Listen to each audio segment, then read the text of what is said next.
Hey there, everybody. Brisson from Lucky Dragon Collectibles, and today we're going to be opening up and reviewing the League Battle Charizard EX deck. And really excited for this deck. It's actually a really top tier kind of a deck. Although, of course, it should be swapped out, but that's something we'll be doing ourselves too. I just want to talk a little bit about this deck, go over some of the highlights about what makes this deck actually really solid and actually worth your money, or maybe not. I'll break it down furthermore.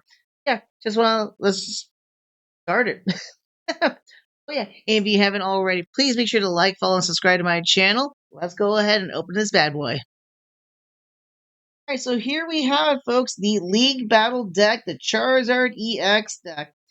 Actually, a pretty infamous deck. It actually is really rock solid.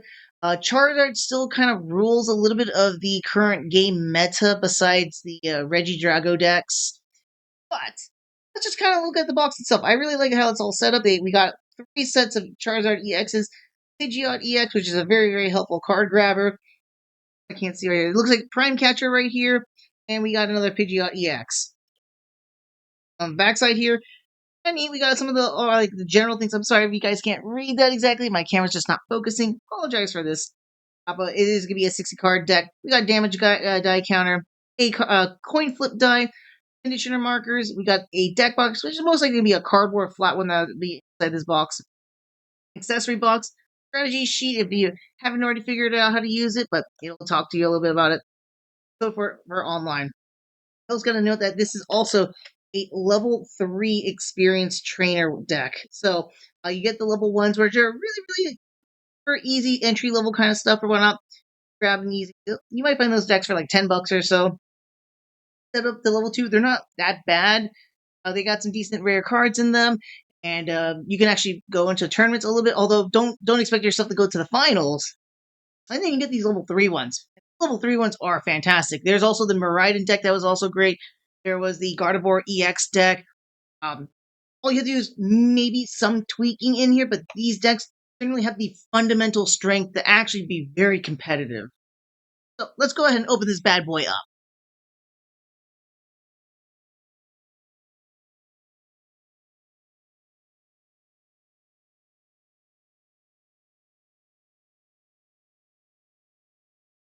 And you know what? This strategy guide is not far from the truth about that. You definitely want to make sure you implement and utilize your Pidgeot EXs to the full extent, but you want to also make sure that you're getting your Charizards out into play. Got those Charizards, you're done. The Prime Catcher is actually very useful for this deck. I've seen others that run different ace specs for this deck, but primarily it's going to be that Prime Catcher just so you can cinch in that extra like kill or win. Outside that one, we got our little markers right here, our little counters here. Pretty cool. Let's open her up. Oh, okay. Doo-doo-doo. So we got all of our specialty little cards, our rare cards. And the nice thing about this too is that if you've ever been having a hard time purchasing singles, sometimes these EX or these League EX decks are fantastic. Look at this. Just 3 Charizard EXs. It used to be pretty expensive for these guys. Same thing with the Prime Catchers. Used to be like pretty expensive. Now they're coming in this. If I remember correctly, trying to make something like this would cost, was it like over $60 plus or so?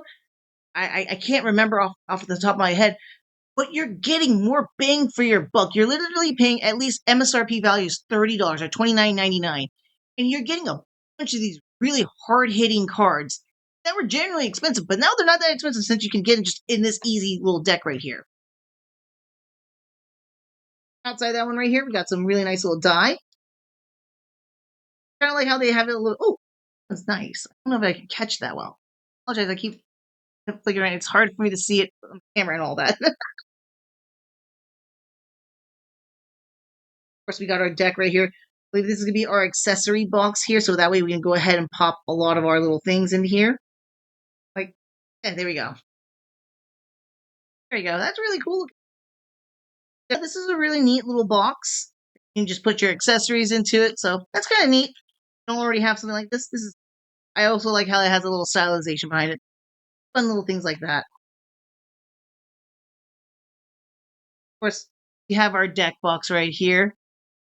Like I said, it was going to be a small little guy. I was expecting to actually be folded kind of similar to like Magic Commander decks where they have it flat out. So that's not terribly too bad. But of course, we're not going to be playing like this. We're going to be putting him in sleeves, making it all nice since we've made a nice little $30 purchase, right? Of course, there's a code right here for the deck. So let me go ahead.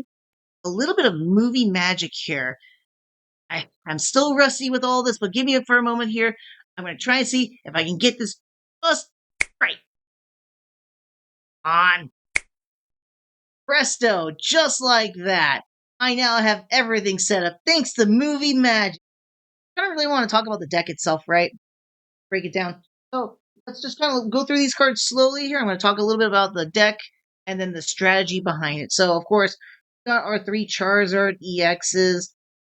Now, if you're not too familiar with Charizard EX, it's got the ability for Infernal Rain, which is amazing. It's that as soon as it evolves or basically comes into play, you will search up your deck for 3 basic fire energy and then attach them to any of your Pokemon any way you like. Primarily, what people are going to be doing, you're going to be attaching 2 energies to Charizard. Either if you have another Pokemon on the bench, you're going to be stuffing them up with the fire. Other thing that's really, really good about Charizard EX is its ability, Burning Darkness, for 180 damage. Now, it doesn't seem very strong at first, hitting though, but what really, really kicks in for how strong Burning Darkness is when your opponent starts getting more of their prizes. Because as they keep getting more prizes, and they get lower down from there, this attack goes up by 30 more damage. So by the end of the game, if they have only 1 prize left, you're looking at a 150 damage spike, if I'm doing the math correctly. Yeah, but like it's enough. As a Dragapult EX player, that's enough to scare me. Whenever I see Charizard EXs, I'm very cautious about how I attack or kill or knock out Pokemon. I'm very cautious about that because I do not want that Charizard EX to take out one of my Dragapults in one hit. Or they do. It's always more infamous is getting boss's orders to pull out somebody. Or yeah, Catcher. We'll talk about that later too. So we have 3 Charmeleons. Charmeleons are actually pretty good. They have the Flare Veil ability, which is it prevents all attacks that are used by your opponents done to this or any effects from attacks done to this Pokemon. Makes it really, really good is like for again, I say Dragapult. For those who are not familiar with Dragapult, Dragapult does Phantom Drive. It does 200 damage, and then I get to allocate 60 damage to any of the benched any of my opponent's benched Pokemon in any way I like. And usually that's a great way of knocking out a lot of these like basic Pokemon or stage 1 evolution Pokemon. But Charmeleon has normally some people would have like a Manaphy or something that would prevent me from doing that at some points if they have like a bench damage prevention. But Charmeleon has it built into them, so they have a way of protecting themselves while you're trying to evolve them into Charizard EX. In this deck, that's actually a little bit too much. I would think maybe I would run 1 less potentially. And then we have the Charmander, which can actually be kind of helpful in certain aspects. I actually used this against the Terrapagos deck back when it first came out, and it was actually very helpful to get rid of that Underground Area 0 stadium. Instead fire breathing. But you're not really going to be using Charmander to attack unless you have to. At the beginning, you're going to try and keep them safe so you can evolve into Charizard. So 4 Charmanders, Charmeleon, 3 Charizard EXs. One up is Pidgeot EX. Biggest thing about Pidgeot EX is its quick search ability. Once per turn, and only with 1 Pidgeot, even if you're running 2 of them. Once per turn, you're allowed to search your deck for any card and then put it into your hand. It does have the Blustery Wind attack, which is 120 damage, and you can discard a Stadium in play, very similar to our Charmander here, except it does damage. And one thing I always like to point out, Pidgeot has a no-cost retreat. So sometimes I would like to run with Pidgeot EX and have Pidgeot out there just so I can do a quick swap out or suss out or keep, like Charmander or Charmeleon safe and then do a little swap out. Because, Pidgeot actually has quite a bit of decent amount of HP at 280. So unless you got some really, really viable threat that can knock out Pidgeot, I kind of use Pidgeot as a little bit of a squishy tank or a soft tank before I switch over to Charizard. But yes, you are going to be using that quick search ability to either like get stuff that you do not have in your hand immediately just so you can get the Charizard EX. Whether it's getting like Buddy Buddy Poffins, getting a rare candy, getting an Arvin, getting something that's going to help you get to Charizard EX as soon as possible. These are another set of cards I would nix from the deck. So it's just the Pidgeotos and then three, was it three or four? Yeah, three Pidgeys. So in reality's sake here, so Pidgeotto is just a stage one. It's very simple. There's nothing unique about Pidgeotto. It's just so you can get to Pidgeot without using a rare candy. Often than not, this deck is already running 4 rare candies, which is great. But I would almost nix out the Pidgeots just so Pidgeotos just so we can just rare candy into Pidgeots and then have these cards for something else that's going to be much more viable. Like I said, nix one more Charmeleon just so we can have that ability. We have two that can easily evolve into if someone has like TM de-evolution, but we're gonna really just going to be evolving Charmander as quick as we can to Charizard, and we can accelerate that if we can get to the Pidgeot. I know we're going to be sacrificing using like potentially 2 rare candies just to get the Pidgeot, but in all honesty, we need one Pidgeot.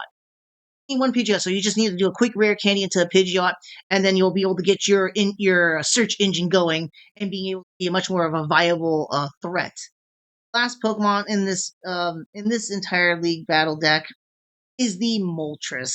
Now, Moltres does have the Flare Float ability, and that's basically if there's any fire attached to this Pokemon, it has no retreat, which is very viable. Like, I mean, mid 120 HP Pokemon, it could be a very soft mid tank, just so it could take something like some light damage, so none of your other lighter Pokemon get knocked out too easily. And it has Blazing Flight, which is not that great of an attack there. You're having to discard, with 3 energy, you do discard 2 fire energy, and this does 120 damage to one of your opponent's benched Pokemon. Granted, there is another replacement for this that I will recommend in that regards, but this is just too costly. You're wasting your only 10 energy that you have in the deck just so you can pull off a 1 hit, and that Pokemon has to be out in play. So, I mean, I would nix all the Moltreses as soon as I possibly can. I would nix the Moltreses, nix 2 of these Pidgeotos, nix 1 Charmeleon. Some Pokemon that are not in this deck that I would highly recommend placing into this deck to make this a much more effective deck. A lot of people are running a Fizzipity EX, and that's a really, really great card. Primarily, you just want it for its ability, which is I forgot what the name of the ability is, but basically, if at any after your opponent has when it's your turn and your opponent had knocked out one of your active Pokemon previously, you get to draw 3 cards. That's big for a deck that needs to keep going and be able to out and get Charizard EX. Having a Fizzipity, at least just one Fizzipity, would be a really, really great thing to have in this deck. Another Pokemon that's helpful, there's 2 of them, and I'm hesitant to mention it right now because as of the filming of this video, right now it's January 6th. In about months, the rotation is going to happen, and these cards will be rotated out, the 2 that I'm going to mention. But for right now, if you want to use them in tournaments or on the online game, you want to get a Rotom V or Lumion V. Rotom V is fantastic. I love that card. I'm going to miss that card when it goes. But it's a great basic V Pokemon. You're primarily playing it just for its ability, which is it'll end your turn, but you get to draw 3 cards. No other stipulation other than it ends your turn. That really, really will help you out. The other one was Lumion V. So Lumion V was really nice. It lets you basically search out for a support card and then place it into your hand as long as you play Lumion from your hand into your bench. And the one thing that's really, really big about that is that you can be able to get a specific supporter. Normally, you would want to go for an Arvin. You're really, really desperate for a new hand and you have a lot of prizes, maybe an Iono, or maybe you can go after boss's orders and stuff like that. So Lumion has been very, very helpful in just getting specifically that support card that you want. So, I mean, a great way we play it was play Lumion, get an Arvin, play Arvin, get a rare candy, and then get a Defiance tool, and then, evolve Charmander into Charizard, or Pidgey into Pidgeot. And then you can get another rare candy and evolve Charmander to Charizard. So that's an idea of a strategy right there. Other Pokemon I would think about putting into this deck, another common one too, you can also find that in the Pokemon Toolkit boxes, Squawk Ability EX. Squawk Ability, if you're not familiar with Squawk Ability EX can do, you're probably playing it for its ability. The ability lets you to squawk, it's called Squawk and Seize. only on your very first turn, you can discard your entire hand and then draw a brand new hand of 7 cards. Very similar to a professor's research, but it's very restrictive to to the stipulations of when you can play that card. But it's very, very helpful in the beginning of the game, especially when you do not have the hand that you need or want in order to accelerate and get ahead of your opponent. But the Dusk Skull family. So Dusk Skull, Dusclops, and Dusk Noir. Yes, if I'm saying those to those ones correctly. And the reason why you want to get those, well, Dusk Skull is not something that you're going to care about. You're going to more primarily care for Dusclops and Dusk Noir. They're going to have Pokemon abilities that basically do very similar to what Blazing Flight will do, except they're an ability. So you don't need energy to use them. You don't need to discard your energies, but you do have to sacrifice a Pokemon. If I'm not mistaken, Dusclops does 90 damage, and you get to allocate that damage to one specific Pokemon on your opponent's side, and then Dusk Bar does was it 120 damage if I remember correctly? I haven't really ran those ones specifically. So much more helpful than Moltres in this deck. And if you just got rid of all three and got one of each of the lineup, that could be very helpful. You can also get rid of those Pidgeotos and then add in maybe 3 Dusclops, 2 Duskulls, Dusk Noir. Get rid of that Charmeleon and get a Duskulls, 2 Dusclops, 1 Dusk Noir. You can also see about getting an additional one for that too. Maybe reducing the amount of Pidgeys, so maybe cut it down. I maybe cut down one more then, and have a Fizzipity. I'm trying to also think a little bit of ahead, so if you don't have to use Lumion and Rotom V, because again, those cards are going to be cycled out in 3 months. So unless you want to just get the most that you can out of them for now, those are some of the main other Pokemon cards I would add into this deck to make it a much more viable threat than anything else. Okay, so let's keep going on with the talk here too. We have Ionos. We got 4 of them. I think there's way too many Ionos, but if you don't know, Iono basically will force both players to shuffle their hands into their deck and then draw as many cards as prices that they have remaining. So it's great if you're trying to mess around with your opponent and make sure that they can't evolve certain Pokemon or whatnot, or reduce their hand down. Like what if they only had 2 prizes left?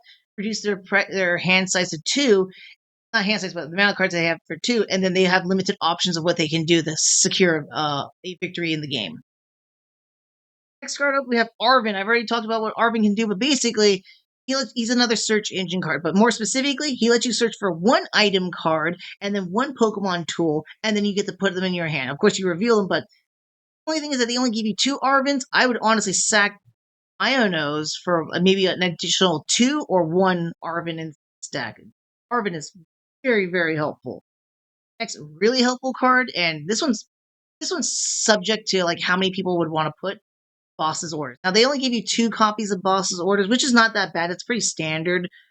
Maybe one more Boss's Order can help out. For those who don't know, Boss's Order forces out your opponent's active Pokemon, and you get to select one of their benched Pokemon.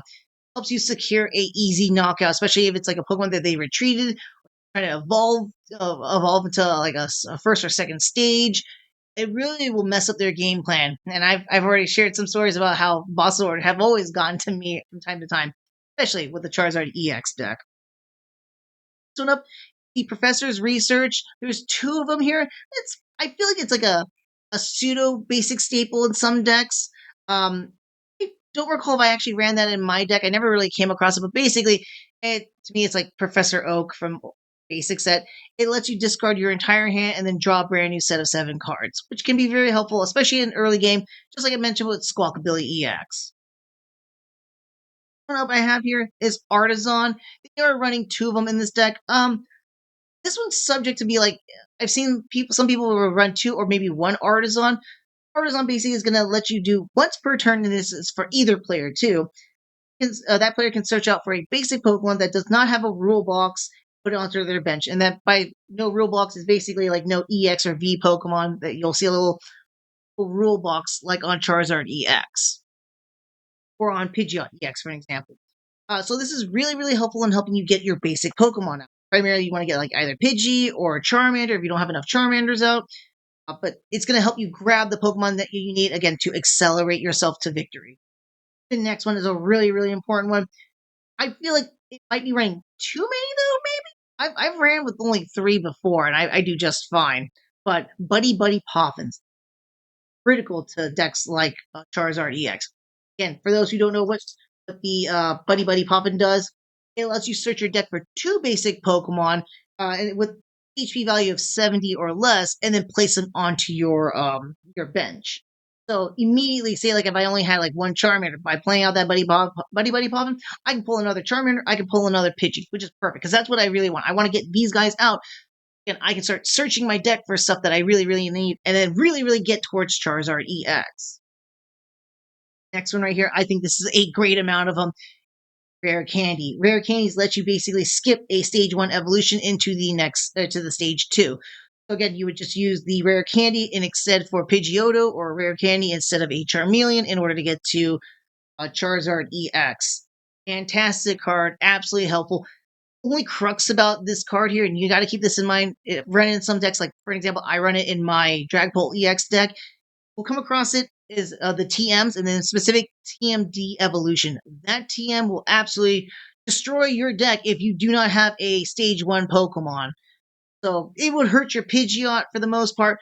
Might not hurt your Charizard because if you run some Charmeleons, at worst, if you already have like that stage 1 right there and you're getting knocked out from a Charizard stage 2 to stage 1 Charmeleon, all you have to do is replay the hand because they won't be able to do anything else after it because it is an attack.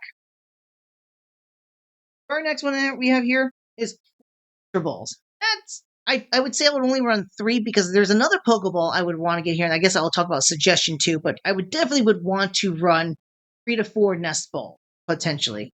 Actually, maybe not because with the Buddy Buddy Poppin, I only have these 2.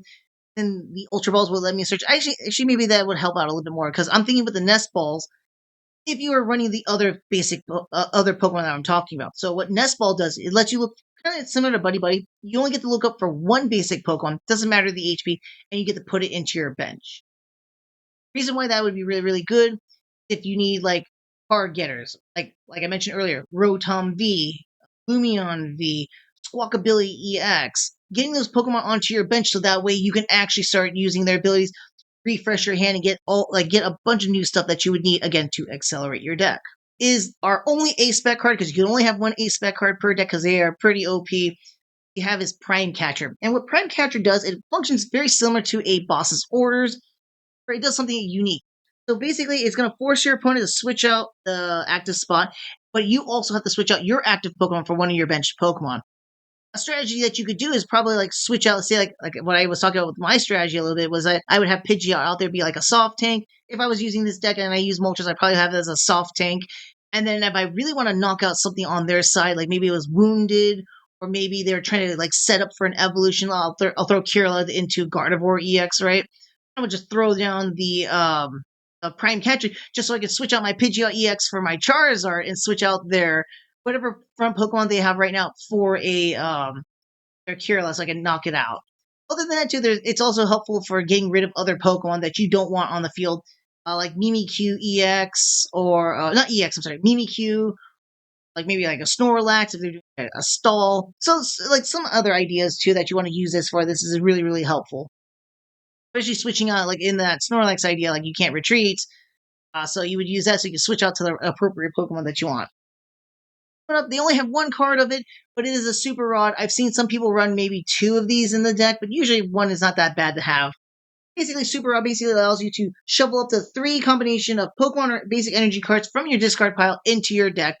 Let you, like, if you lost out on your Charizard EXs, or you lost out on a Pidgeot, or you're needing specific energy because you're running out, or something was trying to deck you, let you replenish your deck with those ones. I almost want to substitute this with Night Stretcher because I like Night Stretcher because I get to have like that choice of putting it back into my hand, not into my deck. I don't want to keep drawing from my deck. I would rather have it immediately into usage. But Super Rod does let you pick 3 instead of 1. So both of them, you get to choose what you want. 1, Super Rod, only makes you put it into your deck, whereas Night Stretcher lets you put it into your hand.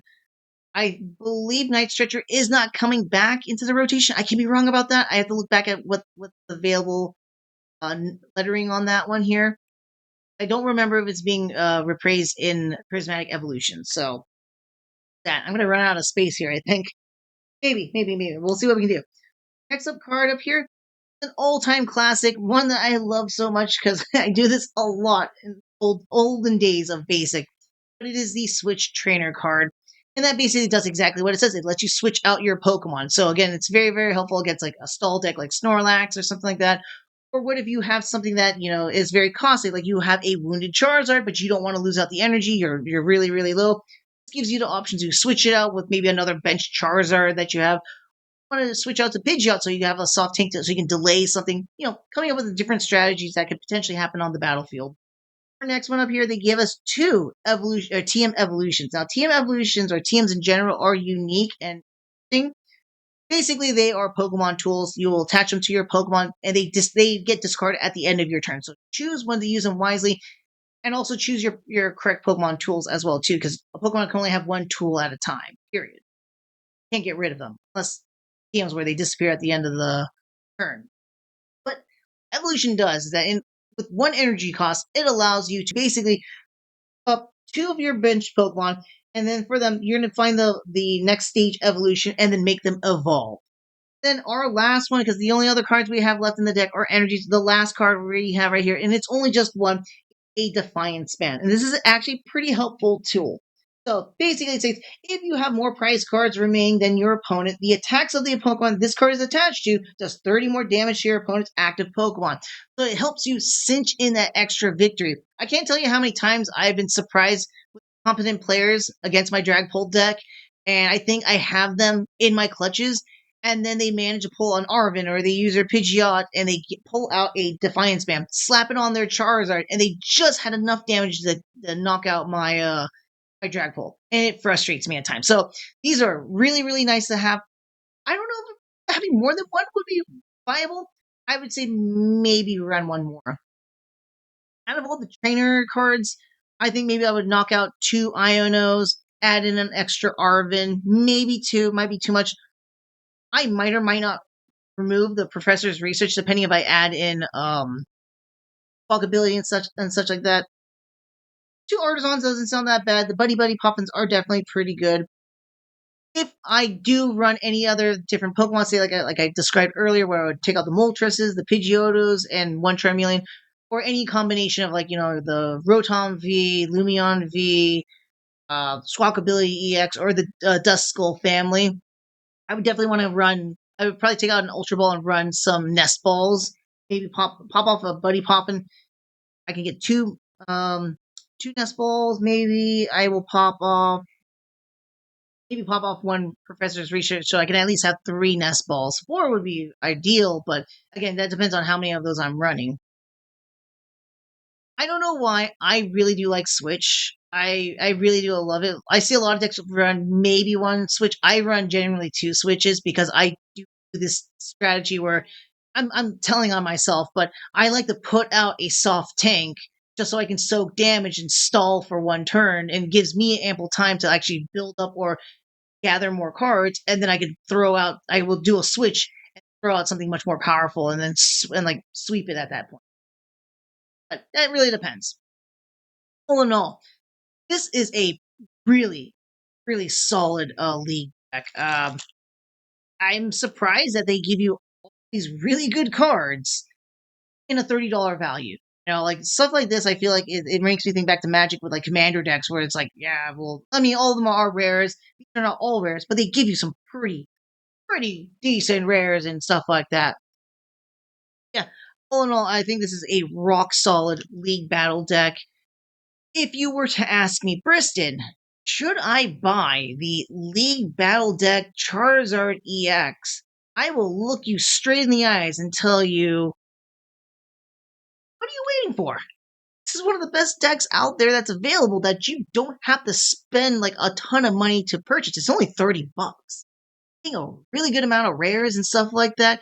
And it's a super effective deck. It is near tournament ready. I would just say you just need to tweak out a couple of things, take out some cards, and bam, you're really going to have a awesome deck. That's in my opinion, at least.